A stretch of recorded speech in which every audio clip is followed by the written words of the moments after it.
इस बूढ़े आदमी ने सामने खड़े लड़के को लोहे का एक कवच पहनाया, फिर उसके चेहरे पर ऑक्सीजन का पाइप लगाया और उसे एक लकड़ी के बने गोले में डाल दिया। असल में वह कोई साधारण गोला नहीं था, वह चांद पर पहुंचाने वाली मशीन थी। सामने खड़ी लड़की ने जोर से एक डंडा मारा, जिससे वह गोला आसमान में उड़ गया। दूर खड़ा हुआ आदमी अपनी दूरबीन से सब कुछ देख रहा था। गोला सही दिशा में चांद की ओर जा रहा था। यह देखकर उसने भी निश्चय किया कि अब वो खुद भी चांद पर जाएगा। लंबी उम्र जीने की चाह में बूढ़े आदमी ने अपना लोहे का कवच पहन लिया और चांद पर उड़ान भरने की तैयारी की। उसे यह खबर मिली थी कि वहाँ एक रहस्यमयी खनिज मौजूद है जो इंसान को हमेशा के लिए जवान बना सकता है। मशीन चालू होते ही वह अंतरिक्ष में निकल पड़ा। उसे लगा था कि वह यह औषधि आसानी से पा लेगा, लेकिन जैसे ही उसने वायुमंडल पार किया, सामने का दृश्य देखकर दंग रह गया। वहाँ न तो ऑक्सीजन थी, न कोई जीवन, और जमीन के भीतर जमे हुए इंसानों के शव दिखाई दे रहे थे। असल में ये वही लोग थे जिन्हें उस बूढ़े ने पहले प्रयोग के लिए चांद पर भेजा था। वह सोचता था कि वे अपने लिए औषधि खोज रहे हैं, पर अब उसे एहसास हुआ वे सब यहीं मर गए थे। गुस्से और पछतावे में बूढ़े आदमी का शरीर बुखार से तपने लगा, लेकिन अब उसकी ऑक्सीजन भी खत्म होने वाली थी। अगर वह जल्द वापस न लौटा तो वहीं दम तोड़ देगा। आखिरी उम्मीद के तौर पर उसने मृत शरीरों का सहारा लेकर एक आपात संकेत भेजा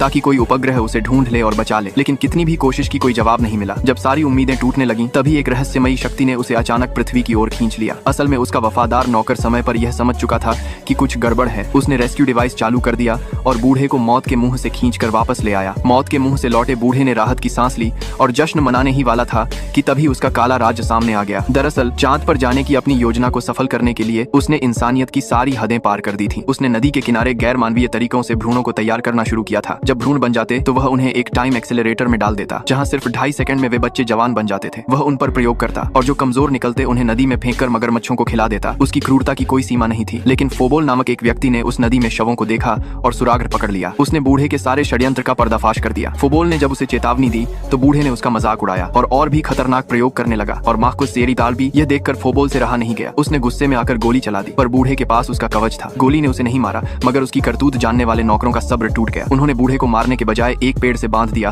और हर दिन उसे मुक्कों से पीटते रहे। अब बूढ़ा वही दर्द महसूस कर रहा था जो उसने दूसरों को दिया था। किस्मत ने उसे दूसरों की दया पर जीना सिखा दिया था। दोस्तों, ऐसे ही वीडियो देखने के लिए हमारे पेज को फॉलो करना ना भूलें।